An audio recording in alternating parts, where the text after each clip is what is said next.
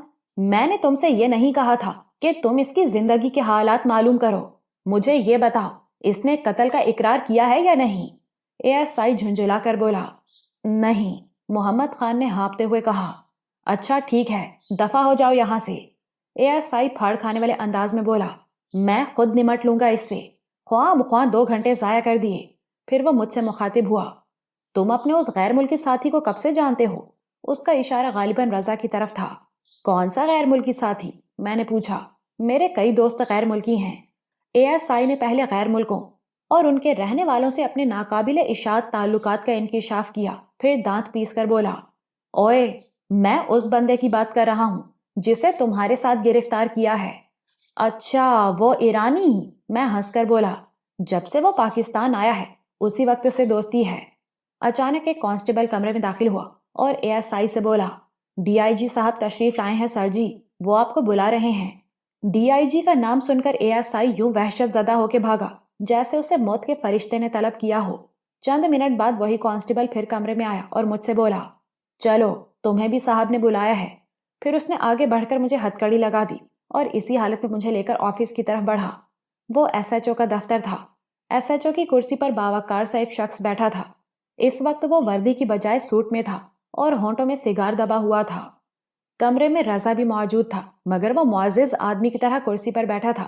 مجھے دیکھ کر DIG نے سر ہلایا اور بولا، مسٹر خرم، ہمیں افسوس ہے کہ پولیس نے تمہارے ساتھ ہمارے اس ایرانی دوست کو بھی گرفتار کر لیا۔ اب یہ دھمکی دے رہا ہے کہ میں اپنے سفارت خانے سے بات کروں گا۔ میں اس سلسلے میں کیا کر سکتا ہوں؟ میں نے پوچھا۔ ہم اسے رہا کرنے کو تیار ہیں، مگر ایک شرط پر، DIG نے کہا۔ کیسی شرط؟ میں نے پوچھا۔ یہ کہ تمہارا دوست اس واقعے کو بھول جائے۔ اس سلسلے میں بھلا میں کیا کر سکتا ہوں؟ صرف اسے سمجھا ہی سکتا ہوں، میں نے جواب دیا۔ ہم بھی یہی چاہتے ہیں کہ آپ اسے سمجھائیں، DIG نے کہا۔ ٹھیک ہے، میں اس سے تنہائی میں بات کرنا چاہوں گا۔ میرے کہنے پر DIG نے ASI کو حکم دیا کہ انہیں بات کرنے کا موقع دو۔ ASI ہم دونوں کو برابر والے کمرے میں لے گیا۔ تنہا ہوتے ہی میں نے رضا سے کہا، تم یہاں سے سیدھا کلارا کے پاس جانا اور اس سے کہنا کہ وہ فوری طور پر روپوش ہو جائے۔ وہ اگر پولیس کے ہتھے چڑھ گئی تو یہ لوگ اگلی پچھلی ساری کسر نکال لیں گے۔ مگر کیوں؟ رضا نے پوچھا۔ تم شاید بھول گئے کہ کلارا غیر قانونی طور پر پاکستان میں داخل ہوئی ہے۔ میں نے سرگوشی کی۔ اس کی گرفتاری کے لیے تو یہی الزام کافی ہے۔ بس تم اس سے کہنا کہ جب تک میں باہر نہ آ جاؤں اس وقت تک چھپی رہے۔ برڈ کی دیکھ بھال تم کر لینا، شہلا کا بھی دھیان رکھنا اور مجھ سے ملنے کے لیے آتے رہنا۔ ASI کو آتے دیکھ کر میں نے انگریزی میں کہا، رضا پلیز میری خاطر مان جاؤ۔ اگر تمہاری شکایت وزارت خارجہ تک پہنچ گئی تو کئی افراد کی نوکریاں خطرے میں پڑ جائیں گی۔ ٹھیک ہے، رضا نے طویل سانس لے کر کہا۔ اس نے بھی ASI کو سنانے کے لیے انگلش کا سہارا لیا تھا۔ تم کہتے ہو تو میں اس واقعے کو بالکل بھول جاؤں گا۔ چلو پھر اپنے فیصلے سے DIG صاحب کو بھی آگاہ کر دو، میں نے کہا۔ پھر ASI ہمیں ایک مرتبہ پھر DIG صاحب کے پاس لے گیا۔ میں نے انہیں بتایا کہ رضا نے کہہ دیا ہے کہ وہ اس واقعے کو بالکل بھول جائے گا، مگر یہ چاہتا ہے کہ جب تک میں یہاں موجود ہوں اسے مجھ سے ملاقات کا موقع دیا جائے۔ ٹھیک ہے، DIG صاحب نے کہا، پھر SHO سے مخاطب ہوا۔ یہ رضا صاحب جب بھی یہاں آئیں انہیں خرم سے ملوا دینا۔ پھر وہ کچھ سوچ کر بولے، صبح خرم کو میجسٹریٹ کے سامنے ضرور پیش کر دینا۔ یہ کہہ کر وہ کھڑا ہوا تو مجبوراً سبھی کو کھڑا ہونا پڑا۔ اوکے، میں اب چلتا ہوں۔ پھر وہ رضا سے مخاطب ہوا، آپ پر کوئی پابندی نہیں ہے، آپ جا سکتے ہیں۔ اس کے جانے کے بعد رضا بھی چلا گیا۔ ان لوگوں نے مجھے ایک مرتبہ پھر لاک اپ میں بند کر دیا، مگر اس دفعہ وہ لاک اپ نہیں تھا جس میں انہوں نے پہلے مجھے رکھا تھا، بلکہ یہ تھانے ہی کا ایک کمرہ تھا جس سے وہ لوگ لاک اپ کا کام لے رہے تھے۔ یہ اس لاک اپ کے مقابلے میں زیادہ غلیظ اور زیادہ سیلن زدہ تھا۔ یہاں مچھروں کی بھی بہتات تھی اور کھٹمل بھی کثرت سے تھے۔ رات کیسے گزری مجھے کچھ احساس نہیں، بس کسی نہ کسی طرح گزر ہی گئی۔ کھٹمل دیواروں کے سوراخوں سے قطار در قطار نکل رہے تھے، فرش پر رینگ رہے تھے، چھت سے ٹپک رہے تھے، مگر مچھروں نے کاٹ کاٹ کر برا حال کر دیا تھا۔ صبح تقریباً 8 بجے مجھے بدرنگ پانی ایسی چائے اور سوکھے ہوئے 2 رس دیے گئے۔ میں نے وہ چیزیں ایک طرف رکھ دی۔ پھر مجھے لاک اپ سے نکال کر گاڑی میں سوار کیا گیا۔ اس وقت بھی میرے ہاتھ میں ہتھ کڑی پڑی ہوئی تھی۔ میرے ساتھ گاڑی کے پچھلے حصے میں 2 مسلح محافظ موجود تھے۔ پھر وہ گاڑی تیز رفتاری سے روانہ ہو گئی۔ حسن اسکوائر کا راؤنڈ اباؤٹ کراس کرنے کے بعد گاڑی سبزی منڈی پہنچی تو پچھلی گاڑی کو دیکھ کر میں بری طرح چونک اٹھا۔ وہ سفید رنگ کی فورڈ ویگن تھی۔ ماڈل زیادہ پرانا نہیں تھا۔ چونکنے کی وجہ یہ تھی کہ اسے کلارا ڈرائیو کر رہی تھی۔ ممکن ہے وہ شروع ہی سے میرے پیچھے رہی ہو۔ میرے اعصاب تن گئے اور مجھے شبہ ہونے لگا کہ کلارا جذبات میں آ کر کوئی غلط حرکت نہ کر بیٹھے۔ میں اس کی طرف دیکھنے سے بھی گریز کر رہا تھا۔ پولیس وین نیو ٹاؤن سے ہوتی ہوئی جیل روڈ کے راؤنڈ اباؤٹ پر پہنچی اور وہاں سے اسلامیہ کالج کی طرف مڑ گئی۔ اچانک پولیس وین کے بریک چرچرائے۔ دھچکے سے میں اور میرے ساتھ بیٹھے ہوئے دونوں مسلح کانسٹیبل وین کے اگلے حصے سے ٹکرا گئے۔ اسی لمحے زوردار دھماکہ ہوا۔ لوہے سے لوہا ٹکرانے اور رگڑنے کی آوازیں سنائی دیں اور پولیس وین کا اگلا حصہ اچھل کر سڑک کے درمیانی فٹ پاتھ پر چڑھ گیا۔ پرانی سی ایک جیپ اچانک ہی بائیں طرف کی ایک ذیلی سڑک سے نکل کر پولیس وین سے ٹکرا گئی تھی۔ کلارا نے بھی فورڈ کو ہنگامی بریک لگائے اور فورڈ پولیس وین سے رگڑ کھاتی ہوئی رک گئی۔ فوراً ہی فورڈ کے پچھلے دروازے کھلے اور دو آدمی برق رفتاری سے اتر کے پولیس وین کے پچھلے حصے میں گھس آئے۔ وہ دونوں ریوالوروں سے مسلح تھے۔ حواس باختہ کانسٹیبل ابھی حادثے کے اثرات سے سنبھلنے بھی نہ پائے تھے کہ آنے والوں نے برق رفتاری کا مظاہرہ کرتے ہوئے ان دونوں کے سروں پر ریوالور کے دستے مار دیے۔ وہ دونوں جہاں بیٹھے تھے وہیں ڈھیر ہو گئے۔ گاڑی کے گرد ہجوم ہو گیا تھا۔ شاید وین کا ڈرائیور زخمی ہو گیا تھا۔ ممکن ہے اس کے ساتھ بیٹھا ہوا ASI بھی زخمی ہو گیا ہو، اس لیے لوگوں کی تمام تر توجہ وین کے اگلے حصے کی طرف تھی۔ آنے والوں نے دونوں کانسٹیبلوں کو اس انداز میں سیٹوں پر بٹھا دیا گویا بیٹھے بیٹھے انہیں اونگ آ گئی ہو۔ پھر انہوں نے میری ہتھ کڑی کی زنجیر ایک کانسٹیبل کی بیلٹ سے نکالی اور بجلی کسی تیزی سے مجھے ساتھ لے کر نیچے اتر گئے۔ میری ہتھ کڑی چھپانے کو ان میں سے ایک نے میرے دائیں ہاتھ اور شانے پر اجرک ڈال دی تھی۔ وہ دونوں مجھے لے کر پھرتی سے وین کی طرف بڑھے اور دوسرے ہی لمحے کلارا نے وین آگے بڑھا دی۔ سڑک پہ اب خاصا ہجوم ہو گیا تھا، اس لیے کلارا کو گاڑی وہاں سے نکالنے میں دقت پیش آ رہی تھی۔ میں نے یوں ہی سرسری انداز میں وین کے اگلے حصے کی طرف دیکھا۔ جیپ کی ٹکر لگنے سے پولیس وین کا ڈرائیور واقعی شدید زخمی ہو گیا تھا۔ ASI بھی زخمی تھا، مگر اطمینان کی بات یہ تھی کہ اس کھٹارا جیپ میں کوئی موجود نہیں تھا۔ ممکن ہے جیپ کا ڈرائیور فرار ہو گیا ہو یا ممکن ہے وہیں مجمع میں کھڑا ہو کے دوسروں کے ساتھ خود کو گالیاں دے رہا ہو۔ اگر یہ منصوبہ کلارا نے بنایا تھا تو واقعی بہت ذہانت کا ثبوت دیا تھا۔ بالآخر فورڈ کو راستہ مل ہی گیا اور وہاں سے نکلتے ہی کلارا نے پوری رفتار سے فورڈ کو بھگانا شروع کر دیا۔ میں نے اس دوران میں اس سے کچھ نہیں کہا۔ وہ بھی مضبوطی سے دانت پر دانت جمائے ڈرائیونگ کرتی رہی۔ اس نے آگے سے گاڑی شاہراہ قائدین کی طرف موڑ دی۔ پھر اس روڈ پر تھوڑی دیر چلنے کے بعد کلارا نے گاڑی سڑک کے کنارے روک دی۔ میں نے کچھ نہ سمجھنے والے انداز میں کلارا کی طرف دیکھا۔ اس نے کوئی بات کیے بغیر پرس اٹھایا اور اس میں سے کچھ بڑے نوٹ نکال لیے اور اپنے دونوں ساتھیوں کی طرف بڑھاتے ہوئے بولی، حسب وعدہ کام کرنے کی فیس۔ ان میں سے ایک نے کلارا سے نوٹ لے لیے۔ پھر وہ دونوں کلارا کو سلام کر کے گاڑی سے اتر گئے۔ ان کے اترتے ہی کلارا نے گاڑی آگے بڑھا دی۔ یہ تم نے کیا حماقت کی؟ میں نے کلارا سے پوچھا۔ کیسی حماقت؟ وہ ونڈ اسکرین پر نظریں جمائے ہوئے بولی، یہی جو ابھی آپ نے فرمائی ہے۔ میں نے ہنس کر کہا، پولیس وین کو روکنے کا وہ طریقہ بھی بہت بھونڈا اور خطرناک تھا۔ فرض کرو اگر تصادم شدید ہوتا تو… فرض کرنے کو تو بہت کچھ ہو سکتا ہے۔ کلارا نے میری طرف دیکھے بغیر جواب دیا، مگر میں نے ان لوگوں سے کہا تھا کہ جیپ کو وین سے بس ذرا ٹچ کر دینا، اتنا کہ پولیس وین میں ڈینٹ پڑ جائے۔ اس کا نتیجہ یہ نکلتا کہ پولیس وین میں سوار آفیسر بکتا جھکتا نیچے اترتا۔ اسی وقت مجھے اور میرے ساتھیوں کو موقع مل جاتا۔ ویسے تمہارے یہ ساتھی کہاں سے پیدا ہو گئے؟ میرا خیال ہے کہ تم پہلی دفعہ پاکستان آئی ہو۔ میں نے ہنس کر کہا، جیب میں نوٹ ہوں تو دنیا کے ہر خطے میں ایسے ساتھی مل جاتے ہیں۔ یہ سب کرائے کے لوگ تھے، کلارا نے فلسفیانہ انداز میں کہا۔ جب رضا نے مجھے بتایا کہ کل صبح تمہیں میجسٹریٹ کے سامنے پیش کیا جائے گا تو میں نے بہت عجلت میں یہ منصوبہ بنایا تھا۔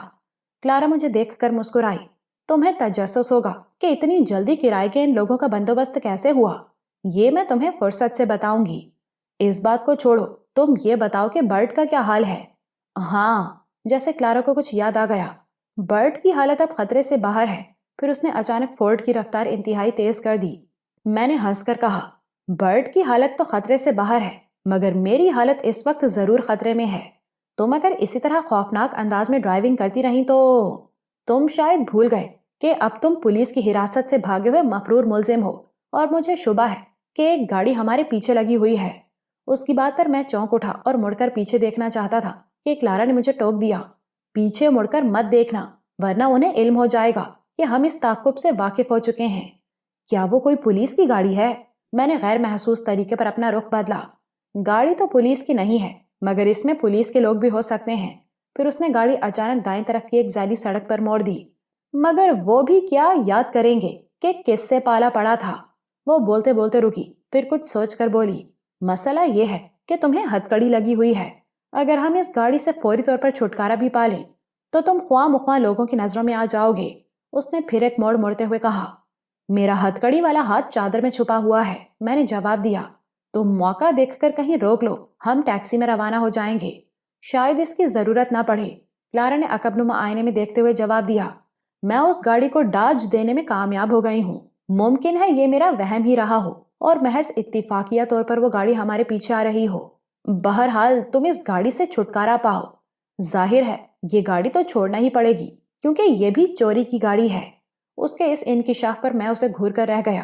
مجھے ایک دم غصہ آ گیا تھا کہ ایک تو اس نے مجھے پولیس کی حراست سے چھڑایا تھا، پھر چوری کی گاڑی میں لیے گھوم رہی تھی۔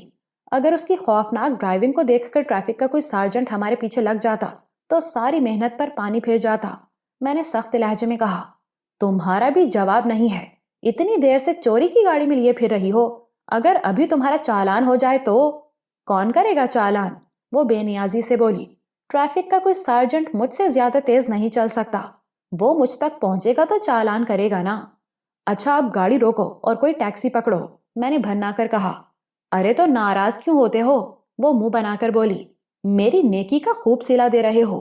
میں نے اس کی بات کا کوئی جواب نہ دیا۔ اس وقت ہم سولجر بازار کے علاقے میں تھے۔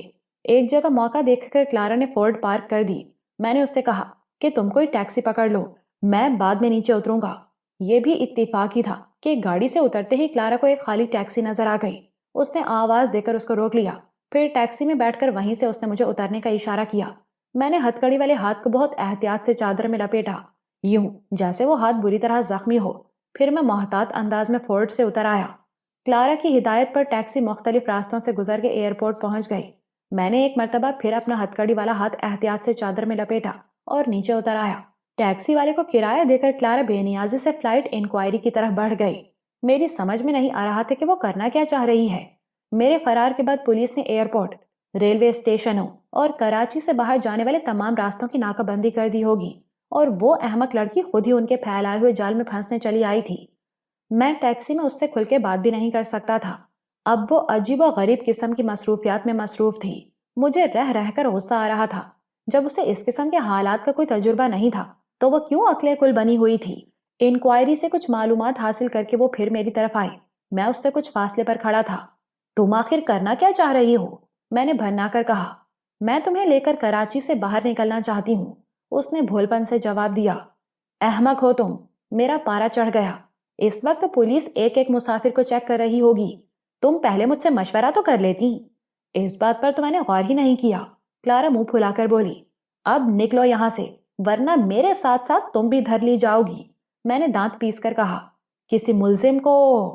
میرا جملہ ادھورا رہ گیا کیونکہ اسی وقت پولیس کی 2 گاڑیاں آگے پیچھے آ کر رکی تھیں۔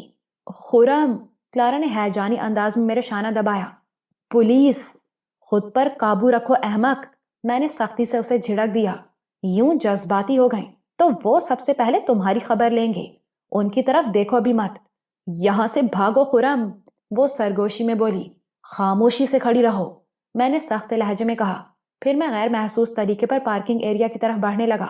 پولیس آفیسر گاڑیوں سے اتر کر لاؤنج کی طرف بڑھ رہے تھے۔ پارکنگ ایریا سے گزر کے میں ان دکانوں کی پشت پر پہنچ گیا جو پارکنگ ایریا کے سامنے واقع تھیں۔ وہاں بھی کئی ٹیکسیاں کھڑی تھیں۔ میں نے آگے بڑھ کے ایک ٹیکسی والے سے بات کی۔ مجھے لی مارکیٹ جانا ہے۔ اس نے بھرپور انداز میں میرا جائزہ لیا، پھر بولا، 150 روپے ہوں گے۔ ٹھیک ہے، یہ کہہ کر میں نے کلارا کو بیٹھنے کا اشارہ کیا، پھر خود بھی بیٹھ گیا۔ چلو۔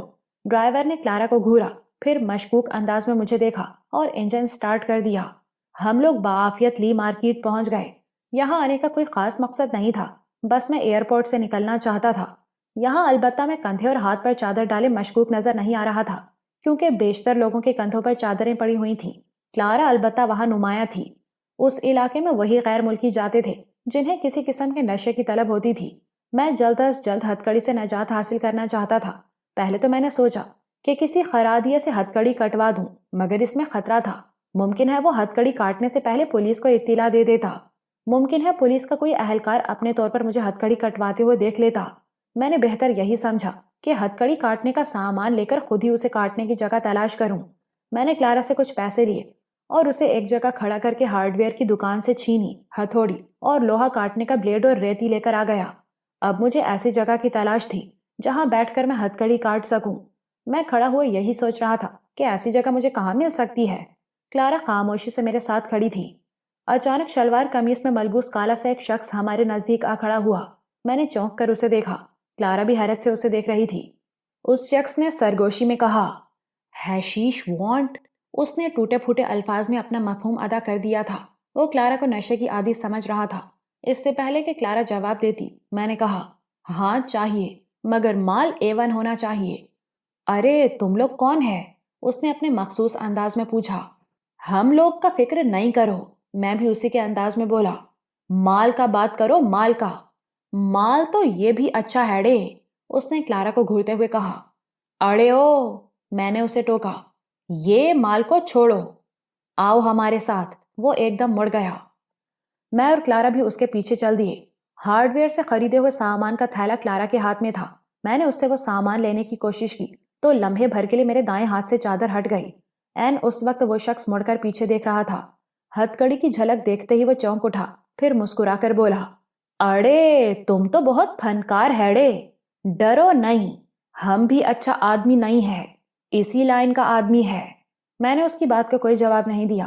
میرا دل چاہ رہا تھا کہ مڑ کے بھاگ جاؤں، مگر اس گنجان آبادی میں بھلا کتنی دور بھاگ سکتا تھا؟ پھر کلارا کا مسئلہ بھی تھا، وہ میرے ساتھ کیسے بھاگتی؟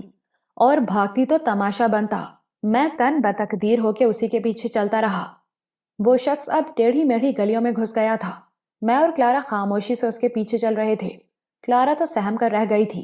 ہمارا رہنما ہنس کر بولا، اڑے تم لوگ کا تو بولتی بند ہو گیا، ڈرو نہیں بابا، میر محمد یاروں کا یار ہے، اگر ڈرتا تو یوں تمہارے ساتھ چلتا نہ رہتا۔ میں نے جواب دیا۔ میں گھبراہٹ میں یہ بھی بھول گیا کہ اس سے قبل میں اس سے اسی کے لہجے میں گفتگو کر رہا تھا۔ چلتے چلتے میر محمد ایک مقفل دروازے کے سامنے رک گیا۔ پھر اس نے جیب سے چابی نکال کے تالا کھولا، پھر مجھے اور کلارا کو اندر چلنے کا اشارہ کیا۔ میں نے اب اپنے آپ کو حالات کے رحم و کرم پر چھوڑ دیا تھا کہ جو ہوگا دیکھا جائے گا۔ یہ سوچ کر میں کلارا کے ساتھ اس تنگ و تاریک کمرے میں داخل ہو گیا۔ ہمارے پیچھے میر محمد بھی اندر داخل ہوا اور اس نے ہاتھ بڑھا کر بلب کا سوئچ آن کر دیا۔ کمرے میں ملگجی سی روشنی پھیل گئی۔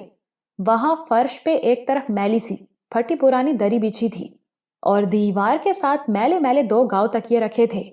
فرش پہ ایک طرف تام چینی کی چائے دانی اور کپ رکھے تھے۔ وہاں ایک دیوار گر الماری بھی تھی جس کے پٹ نہیں تھے۔ اسی الماری کے ایک خانے سے میر محمد نے دھلی ہوئی ایک چادر نکال کر میلی دری پر بچھائی اور مجھ سے بولا، بیٹھو ڈے، آرام سے بیٹھو، ہم لوگ کو اپنا دوست سمجھو۔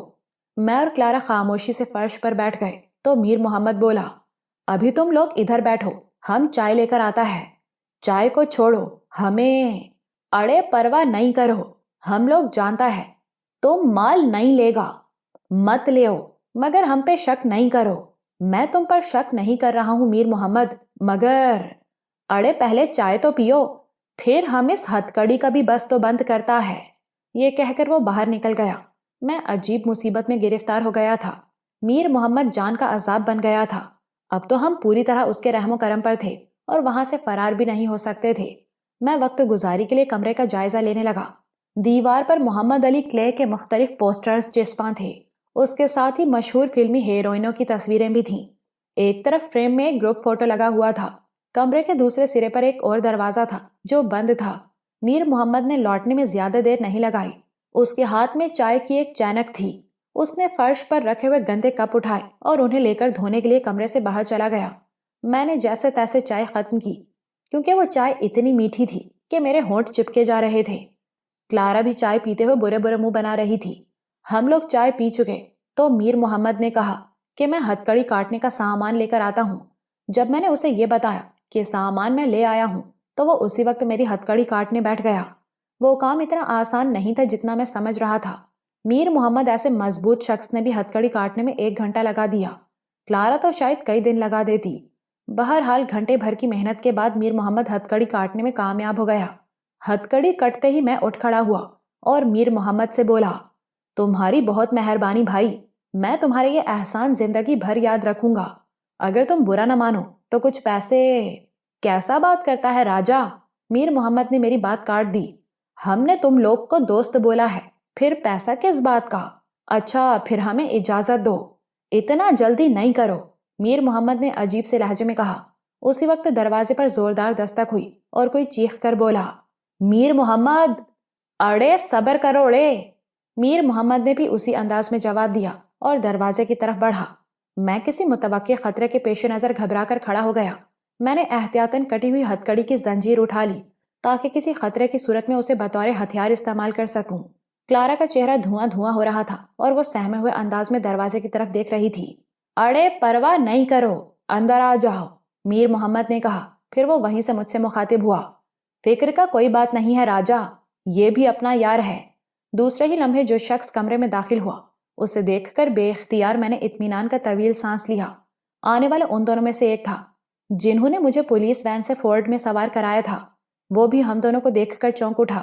پھر میر محمد سے بولا، اڑے ان لوگوں کو کوئی تکلیف نہیں دینا، یہ اپنا بھی یار ہے. پھر اس نے مختصراً میر محمد کو بتایا کہ ان لوگوں نے کیسے مجھے پولیس کی حراست سے چھڑایا. اسے دیکھ کر میرا خوف جاتا رہا کیونکہ وہ آدمی بہرحال قابل اعتبار تھا. پھر وہ بھی میرے جرم میں برابر کا شریک تھا، اس لیے مجھے اس سے کوئی خطرہ نہیں تھا. یوں بھی مجھے اس قسم کے لوگوں کا تجربہ تھا. چھوٹے چھوٹے جرائم پیشہ لوگ زبان کے دھنی ہوتے ہیں، اگر ان پر اعتبار کیا جائے تو شاذ و نادر ہی کسی کے اعتماد کو ٹھیس پہنچاتے ہیں. میں نے کلارا سے پوچھا، اس وقت تمہارے پرس میں کتنے پیسے ہیں؟ تقریباً 15-16 ہزار ہوں گے. راجا ابھی پیسوں کا فکر نہیں کرو. آنے والے نے یہ کہہ کر مجھے حیران کر دیا، گویا وہ انگلش بھی سمجھتا تھا. میم صاحب نے پہلے ہی ہم لوگ کو بہت پیسہ دیا ہے، ابھی تو راجا تم ہمارا مہمان ہے. یہ بات نہیں ہے، میں نے کہا. ہمیں دراصل ایک گاڑی کی شدید ضرورت ہے، میں اسی لیے پیسوں کے بارے میں پوچھ رہا تھا. 10-12 ہزار میں اچھا گاڑی مل جائے گا، میر محمد نے کہا. یہ قادر بخش گاڑی کا بندوبست کر دے گا. ٹھیک ہے، میں نے قادر بخش سے کہا. ہمیں کوئی گاڑی لا دو. اتنا پیسہ کیوں خرچ کرتا ہے راجا؟ قادر بخش نے کہا. ہم کرائے کا گاڑی لے لے گا، مرضی ہوئے تو خود چلانا، مرضی ہوئے تو ہم لوگ کو بھی ساتھ رکھنا. مجھے اس کی یہ تجویز پسند آئی. مجھے اسی جیسے کسی آدمی کی ضرورت بھی تھی. میں نے فوراً کہا کہ میں تمہیں بھی اپنے ساتھ رکھنا چاہتا ہوں. ہم لوگ قادر بخش کے ساتھ وہاں سے فوراً ہی نکلنا چاہتے تھے، مگر میر محمد نے اصرار کر کے ہمیں روک لیا. وہ ہمیں کھانا کھلائے بغیر جانے نہیں دے رہا تھا. ہم وہاں سے کھانا کھا کے نکلے تو ساپہر کے 3 بجے تھے.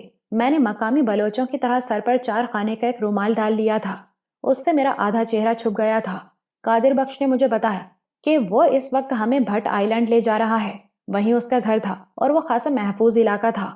ہم بھٹ آئی لینڈ پہنچ کر سکون سے بیٹھنے بھی نہ پائے تھے کہ نوعمر سا ایک لڑکا ہانپتا ہوا کمرے میں داخل ہوا اور بولا، استاد وہ پولیس! کیا بکواس کرتا ہے اڑے؟ قادر بخش گھبرا کر کھڑا ہو گیا. اڑے کیا پولیس نہیں جانتا کہ یہ میر غلام حسین کا ڈیرا ہے؟ قادر بخش تلخ لہجے میں بولا. پھر مجھ سے مخاطب ہوا، تم فکر نہیں کرو راجا، ہم دیکھتا ہے کہ وہ بدذات لوگ ادھر کیوں آیا ہے. قادر بخش، میں نے ہذیانی انداز میں کہا، کوئی ہتھیار ہو تو مجھے دے دو، میں بالکل نہتا ہوں. ایسے میں اگر تم ادھر آرام سے بیٹھو راجا، اس نے جواب دیا. تم تک پہنچنے کے لیے ان لوگوں کو پہلے ہم کو ختم کرنا پڑے گا. پھر وہ جاتے جاتے بولا، ابھی جب تک ہم نہ آؤں دروازہ نہیں کھولنا. یہ کہہ کر وہ باہر نکل گیا. میں نے آگے بڑھ کر دروازہ بولٹ کر دیا. کلارا کچھ نہ سمجھنے کے باوجود اتنا تو سمجھ ہی گئی تھی کہ کوئی گڑبڑ ضرور ہے. وہ سہمے ہوئے لہجے میں بولی، کیا ہوا خرم، کیا یہاں بھی پولیس پہنچ گئی؟ تمہیں کیسے معلوم ہوا کہ یہاں پولیس آئی ہے؟ میں اس کے سوال پر حیران رہ گیا. وہ لڑکا آیا تھا، اس نے آتے ہی پولیس کا نام لیا تھا اور قادر بخش ایک دم پریشان ہو گیا تھا. اسی سے مجھے اندازہ ہوا کہ پولیس یہاں آئی ہے. کلارا نے جواب دیا، ہاں پولیس آئی تو ہے، مگر گھبراؤ مت، قادر بخش ان لوگوں کو ٹال دے گا. میں نے اسے تسلی دینا چاہی. مگر خرم، کلارا الجھ کر بولی، پولیس یہاں تک پہنچی کیسے؟ ہم نے تو کہیں بھی کوئی سراغ نہیں چھوڑا ہے. پھر یہاں کی پولیس اتنی مستعد بھی نہیں ہے کہ… اس نے جملہ ادھورا چھوڑ دیا. پھر پرخیال لہجے میں بولی، خرم کہیں میر محمد نے تو… نہیں کلارا، میں نے اس کی بات کاٹ دی. یہ بلوچ بات کے دھنی ہوتے ہیں. میر محمد کو اگر یہ سب کچھ کرنا ہوتا تو وہ بہت پہلے کر دیتا. اسے بھلا اتنا انتظار کرنے کی کیا ضرورت تھی؟ پھر اس میں اس کا فائدہ بھی کیا ہے؟ نہیں کلارا، میں یہ بات نہیں مان سکتا۔ مگر خرم، یہ تو سوچو کہ صرف 2 ہی آدمی جانتے ہیں کہ ہم یہاں ہیں، قادر بخش یا میر محمد۔ قادر بخش ہمارے ساتھ ہے، اب میر محمد ہی باقی رہ جاتا ہے۔ اچھا پلیز تھوڑی دیر خاموش رہو اور مجھے سوچنے دو، میں نے کلارا کو جھڑک دیا۔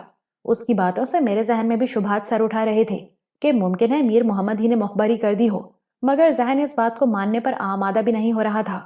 مجھے کچھ علم نہیں تھا کہ باہر کیا ہو رہا ہے۔ اس کمرے میں 2 کھڑکیاں بھی تھیں، مگر دونوں بند تھیں۔ پہلے میں نے سوچا کہ کوئی کھڑکی کھول کر باہر کا جائزہ لوں، مگر پھر اپنے اس ارادے سے باز رہا کہ مبادہ اس سے کوئی گڑبڑ ہو جائے۔ کلارا بھی خاموشی سے بیٹھ گئی تھی۔ میں جانتا تھا کہ میرے جھڑکنے سے اس کا منہ بن گیا ہے۔ مجھے افسوس بھی ہو رہا تھا کہ میں نے خواہ مخواہ اسے جھڑک دیا۔ کمرے میں موت کی سی خاموشی تھی، باہر سے البتہ کچھ مبہم قسم کی آوازیں آ رہی تھیں۔ میں نے کشیدگی کم کرنے کو کلارا سے کہا، کلارا تم برا مان گئی میری بات کا؟ اس نے شکایتی نظروں سے میری طرف دیکھا، پھر کوئی جواب دیے بغیر سر جھکا لیا۔ کلارا، میں نے اسے پھر مخاطب کیا، دیکھو ہم کیسے غیر یقینی حالات سے 2-4 ہیں۔ کچھ بھروسہ نہیں کہ ابھی پولیس مجھے گرفتار کر لے یا بغیر کچھ پوچھے مجھے گولی مار دے۔ تم ایسے موقع پر بھی منہ پھلائے بیٹھی ہو۔ کلارا تڑپ کر کھڑی ہو گئی۔ خرم پلیز ایسی باتیں مت کرو۔ اس کی آنکھیں ڈبڈبا گئیں۔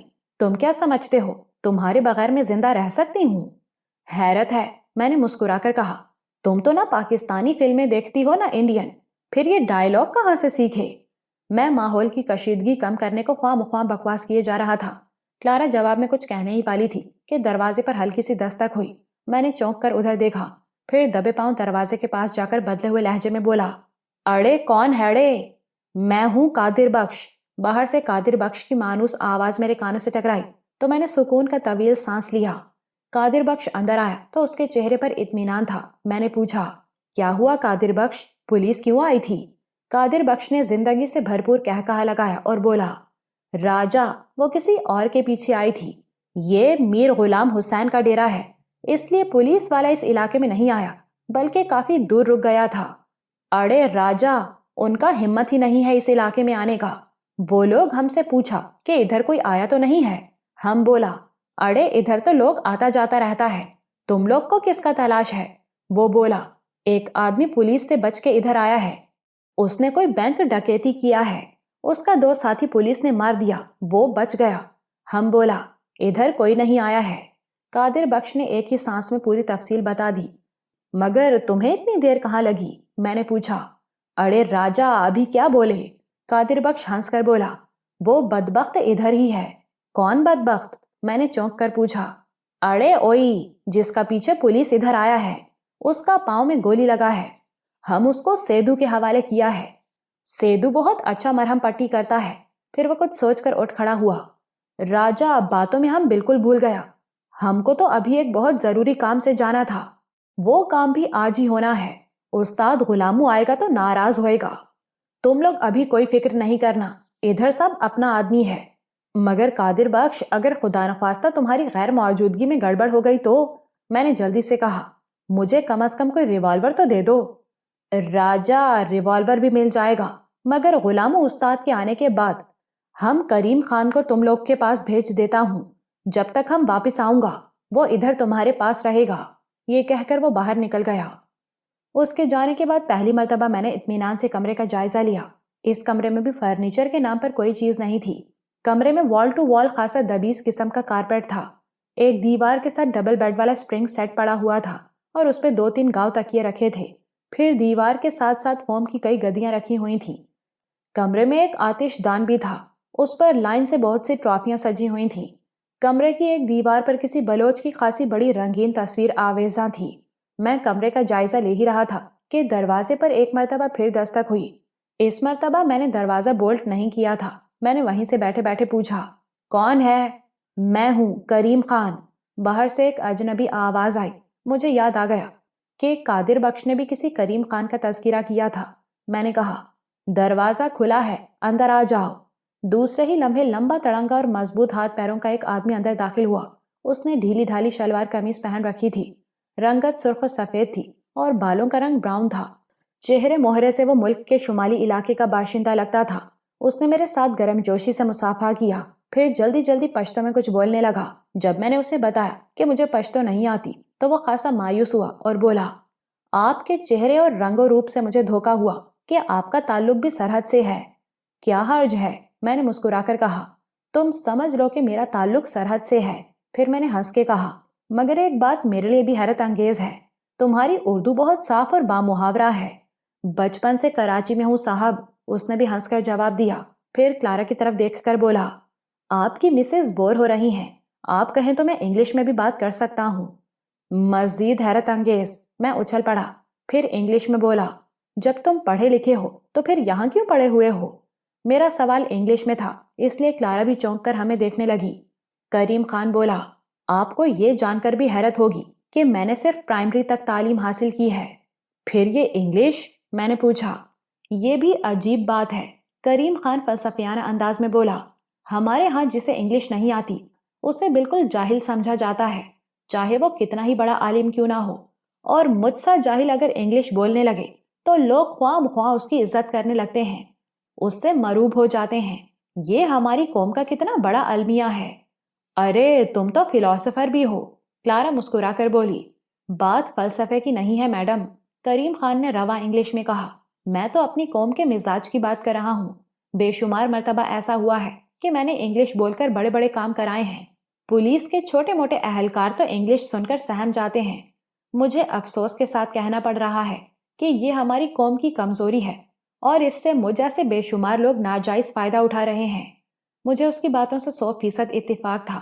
آزادی ملنے کے 40 سال بعد بھی ہم ذہنی طور پر غلام تھے۔ میں نے جان بوجھ کر موضوع تبدیل کر دیا اور کریم خان سے کہا، میں نے یہاں میر غلام حسین کا نام سنا ہے، مجھے یہ تو بتاؤ کہ یہ میر غلام حسین ہے کون؟ آپ میر غلام حسین کو نہیں جانتے؟ اس نے حیرت سے پوچھا۔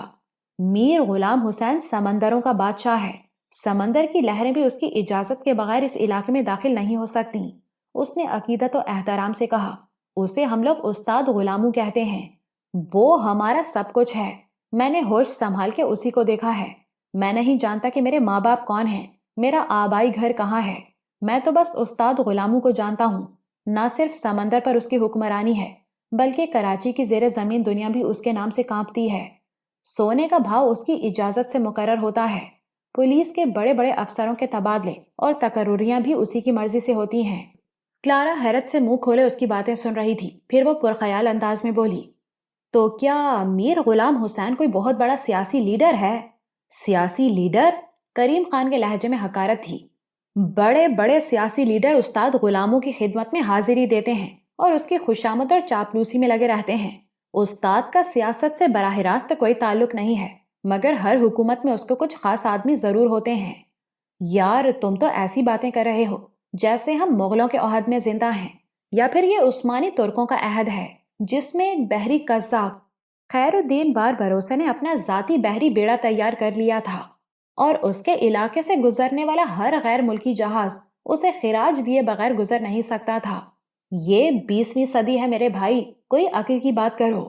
کریم خان کے چہرے پر ناگواری کے تاثرات دکھائی دیے، پھر وہ پرجوش لہجے میں بولا، آپ کو مشکل ہی سے ان باتوں پر یقین آئے گا، مگر حقیقت یہی ہے کہ میر غلام حسین اس دور کا خیر الدین بار بھروسہ ہے۔ اس کا کوئی ذاتی بحری بیڑا نہیں ہے، مگر اس میں اتنی قوت ہے کہ اسے بحری بیڑے کی ضرورت بھی نہیں ہے۔ چھوڑو یار، کوئی اور بات کرو، میں اکتا کر بولا۔ یہ بتاؤ کہ تم نے اتنی اچھی انگلش کہاں سے سیکھی؟ استاد غلاموں کا ایک بزنس پارٹنر ہے، الفرڈ، میں نے 10 سال اس کے ساتھ گزارے ہیں، اس کے ساتھ رہ کے میں نے انگلش سیکھی ہے۔ میں اس وقت بہت چھوٹا تھا جب استاد غلاموں نے مجھے اس کے حوالے کر دیا تھا۔ پھر وہ چونک کر بولا، باتوں میں مجھے چائے کا دھیان تو رہا ہی نہیں، میں ابھی آپ کے لیے چائے لے کر آتا ہوں۔ یہ کہہ کر وہ اپنی جگہ سے اٹھ گیا۔ اس کے جانے کے بعد میں نے طویل سانس لیا اور کلارا سے بولا، کلارا ڈیئر، اگر کریم خان کی بتائی ہوئی باتیں 50% بھی درست ہیں تو ہم ایک نئی مصیبت سے دوچار ہونے والے ہیں۔ کیا مطلب؟ کلارا الجھ کر بولی، ظاہر ہے ان کا استاد غلامو بھی مجھ سے انہی دستاویز اور مائکرو فلمز کا مطالبہ کرے گا، اور اب تو وہ چیزیں میرے پاس ہیں بھی نہیں۔ مگر وہ بھلا کیوں مطالبہ کرنے لگا؟ کلارا بدستور الجھی ہوئی تھی۔ کبھی اپنی اس خوبصورت کھوپڑی کو بھی تکلیف دے لیا کرو، میں نے اسے چھیڑنے کو کہا۔ جن چیزوں کی حکومتوں کو طلب ہے ان کی طلب استاد غلاموں کو کیوں نہیں ہوگی؟ وہ بھی تو اس بات سے باخبر ہوگا۔ اگر وہ ایسا ہی ہے جیسا کہ کریم خان نے بتایا ہے تو پھر یقیناً وہ مجھ سے ان چیزوں کا مطالبہ کرے گا۔ مگر قادر بخش، کیا وہ ہم کو اس کے رحم و کرم پر چھوڑ دے گا؟ کلارا نے کہا۔ قادر بخش، مجھے اس کی بات پر بے اختیار ہنسی آ گئی۔ قادر بخش تو ایک معمولی مہرا ہے، وہ بھلا کیا کر سکے گا؟ وہ تو غلام حسین کے آگے دم بھی نہیں مار سکے گا۔ تم وقت سے پہلے ہی تصویر کا تاریک پہلو دیکھنے کے عادی ہو گئے ہو خرم، کلارا نے منہ بنا کر کہا۔ ممکن ہے یہ سب کچھ نہ ہو۔ اس کا لہجہ کھوکھلا تھا، صاف ظاہر تھا کہ وہ ان باتوں سے خود کو بہلا رہی ہے۔ خیر، اب پریشان مت ہو، میں نے بے پرواہی کا مظاہرہ کیا۔ جو ہوگا دیکھا جائے گا۔ پہلے تو اپنی باتوں سے دہشت زدہ کرتے ہو، پھر کہتے ہو کہ پریشان مت ہو، کلارا منہ بنا کر بولی۔ وہ مزید کچھ کہتی کہ کریم خان ایک ٹرے میں چائے کے لوازمات لے کر آ گیا۔ ٹرے میں چائے کے علاوہ سموسے، پھل، پیٹیز اور دیگر چیزیں بھی وافر مقدار میں موجود تھیں۔ ہم چائے پی ہی رہے تھے کہ قادر بخش بھی آ گیا۔ اس نے آتے ہی بتایا کہ ابھی تھوڑی دیر پہلے استاد غلاموں سے ٹیلی فون پر میری بات ہوئی ہے۔ وہ آج رات کراچی پہنچ رہا ہے اور آج ہی تم سے ملنے پر آمادہ بھی ہو گیا ہے۔ یار، میں اتنی اہم شخصیت تو نہیں ہوں کہ تمہارا استاد مجھے آج ہی ملاقات کا شرف بخش رہا ہے، میں نے جلدی سے کہا۔ ہو سکے تو مجھے یہاں سے نکالنے کی کوشش کرو، میں بھلا استاد غلاموں سے مل کر کیا کروں گا؟ او راجا، خوش قسمت ہے تم، قادر بخش نے ہنس کر کہا، ورنہ استاد سے ملنا ہر ایک کا مقدر میں نہیں ہوتا۔ بڑا بڑا سیٹھ لوگ اس سے ملنے کے لیے مہینہ مہینہ انتظار کرتا ہے۔ مجھ پر یہاں ایک ایک لمحہ بھاری ہے قادر بخش، میں نے بامشکل اپنی جھلاہٹ پر قابو پایا۔ میرا جگری دوست زندگی اور موت کی کشمکش میں مبتلا ہے اور لاوارثوں کی طرح اسپتال میں پڑا ہے۔ میرا ایک ساتھی نہ جانے کہاں بھٹک رہا ہوگا، میری بہن خدا معلوم کس حال میں ہوگی، اور میری دو ساتھی لڑکیاں کئی دن سے غائب ہیں۔ وہ بیچاریاں زندہ بھی ہیں یا… سب ٹھیک ہو جائے گا راجا، قادر بخش نے اطمینان سے جواب دیا۔ تم ایک دفعہ استاد سے مل لو، پھر دیکھنا وہ تمہارے لیے کیا کرتا ہے۔ اس سے بحث کرنا فضول تھا۔ مجھے یہ بھی خطرہ تھا کہ کہیں میری کسی بات پر وہ مشتعل نہ ہو جائے اور میں وقتی پناہ گاہ سے بھی جاؤں۔ میں نے اس سے پوچھا، استاد کس وقت پہنچ رہا ہے کراچی؟ آج ہی پہنچ جائے گا، ہو سکتا ہے وہ پہنچ بھی گیا ہو۔ تم لوگ رات کا کھانا اس کے ساتھ کھائے گا۔ یار، تم لوگ کا بھی کیا قسمت ہے، استاد غلاموں کے ساتھ کھانا۔ تم نے اسے میرے بارے میں کیا بتایا ہے؟ میں نے پوچھا۔ ہم لوگ نے تو صرف اتنا بتایا تھا کہ تم پولیس سے بچ کر ہمارے پاس پہنچا ہے۔ استاد غلاموں نے باقی بات خود بتایا۔ وہ ملک میں نہیں ہے مگر اسے ہر بات کا خبر رہتا ہے راجا۔ پھر وہ بھی بہت دیر تک استاد غلاموں کے گن گاتا رہا۔ اس کی اس بات نے مجھے فکر مند کر دیا تھا کہ استاد غلاموں مجھے پہلے سے جانتا ہے۔ اسے یقینی طور پر یہ علم بھی ہوگا کہ میرے پاس وہ اہم دستاویزات ہیں۔ باتوں میں 8 بج گئے۔ میں نے قادر بخش سے پوچھا کہ استاد غلاموں کب پہنچے گا یہاں؟ میری بات پر قادر بخش یوں ہنسا جیسے میں نے کوئی بہت احمقانہ بات کہہ دی ہو۔ پھر وہ ہنستے ہوئے بولا، استاد یہاں آئے گا اس کھنڈر میں؟ راجا، تم بھی بچوں والا بات کرتا ہے۔ اڑے یار، ابھی ہم تم لوگ کو لے کر استاد کے بنگلے پر جائے گا، کلفٹن میں اس کا بہت بڑا بنگلہ ہے۔ 9 بجے قادر بخش نے مجھ سے اور کلارا سے چلنے کو کہا۔ باہر کھٹارا سی گاڑی موجود تھی جس میں ہم لی مارکیٹ سے یہاں پہنچے تھے۔ گاڑی میں بٹھا کر قادر بخش نے چمڑے کے چشمے مجھے اور کلارا کو دیے اور خجالت آمیز لہجے میں بولا، کوئی غلط بات مت سوچنا راجا، یہ پٹیاں آنکھوں پر باندھ لو، استاد کا حکم ہے کہ تم لوگ کو آنکھیں بند کر کے یہاں لایا جائے۔ میں نے دل ہی دل میں پیچ و تاب کھاتے ہوئے وہ پٹی لے کر آنکھوں پر باندھ لی۔ اس پٹی کی بناوٹ کچھ ایسی تھی کہ کوشش کے باوجود اس کے گوشے میں سے بھی کچھ دکھائی نہیں دے رہا تھا۔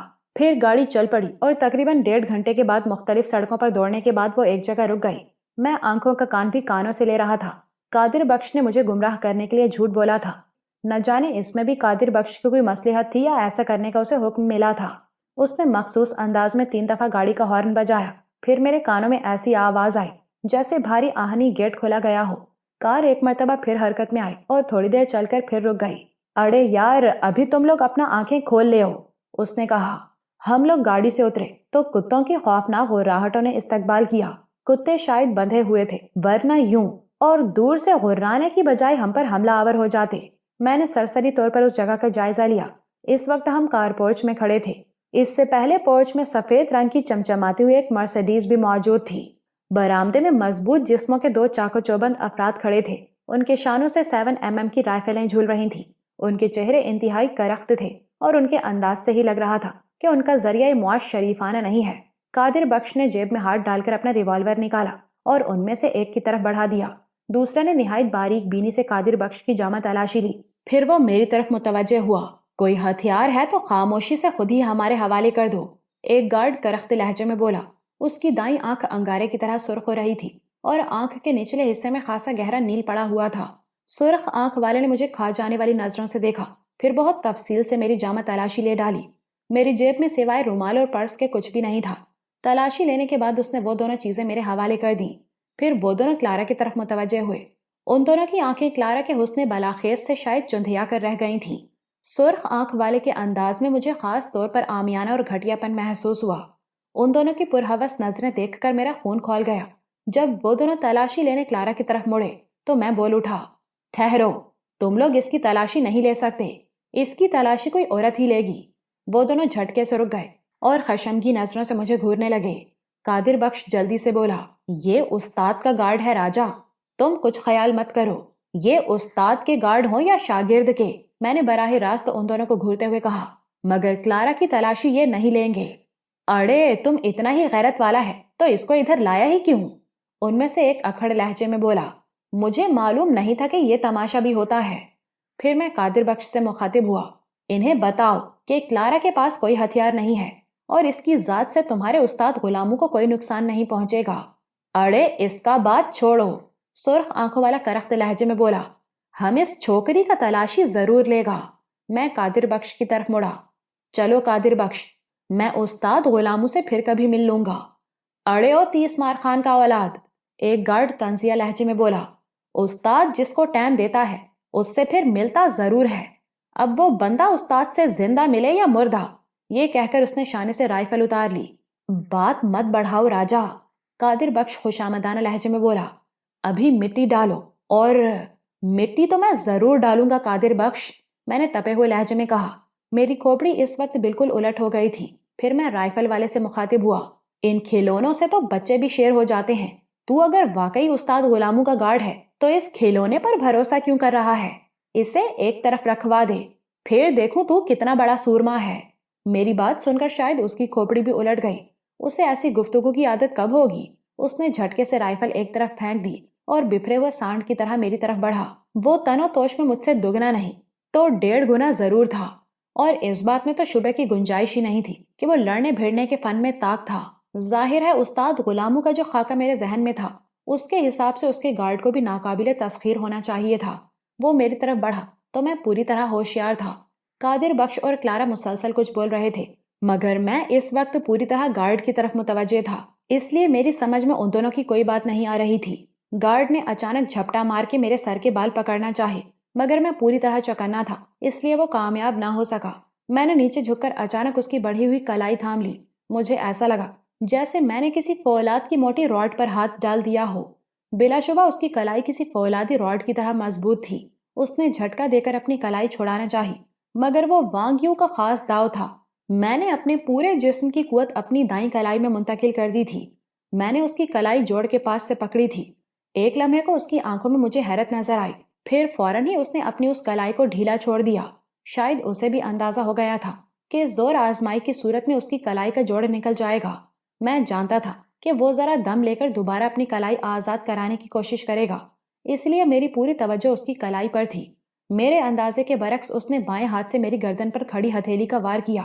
یہ میری خوش قسمتی ہی تھی کہ غیر ارادی طور پر ہی تھوڑا سا جھک گیا۔ اس کا وہ وار بھی خالی گیا۔ پھر تو گویا اس پر جنون سوار ہو گیا۔